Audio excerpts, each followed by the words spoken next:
কিরে বেটা, মন টন খারাপ করে দোকানে বসে আছিস? নতুন নতুন বিয়ে করলি, বাড়ির থেকে বাড়াবো না 2 মাস? ধর বেটা 2 মাস, 2 মিনিটই বাড়িতে থাকতে পারছি না 2 মাস। কে বন্ধু, কিসে ব্যাপার স্যাপার কি? ধর বেটা, আগে জানলে বিয়ে করতাম না। বাড়িতে গেলে খালি অশান্তি, এই কাজ ওই কাজ, সব কাজ আমাকে করায় জানিস। ঘর মোছা লাগে, বাসন মাজা লাগে, কি করা লাগে না সবই করি। বরসুদনে পড়ি না, পারি বাড়িতে না যাই, এখানে এসে বসে আছি জানিস।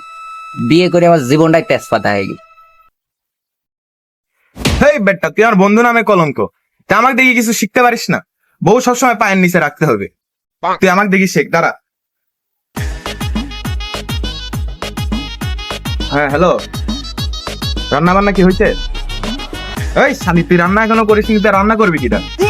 আমার জামা কাপড় সব ধুয়ে আয়রন করে রাখ, বিকালবেলা আমি বন্ধুদের সাথে ঘুরতে যাবো। তুই বয়, আমি বাড়িতে আসতেছি, দাঁড়া। দেখলি, এরকম ভাবে বইয়ের সবসময় পায়ের নিচে রাখবি। আর তুই শালা কি বইয়ের ভয়ে কাজ টাজ করিস? হ্যাঁ, ইসরে বন্ধু, তোর জীবনটা কতই সুন্দর না? তুই যা কইস তোর বই তাই শুনে।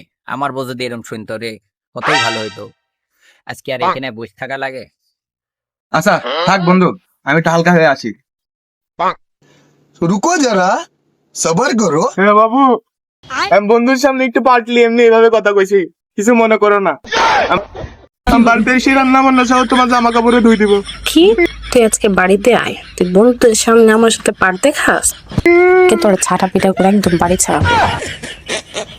আল্লাহর বেটা শালা, তুমি আমাকে জ্ঞান দাও? হ্যাঁ, তুমি তো নিজেই বোর কথা উঠো আর বসো, আর তুমি আমাকে এসে ফাপড় লিলা নাকি?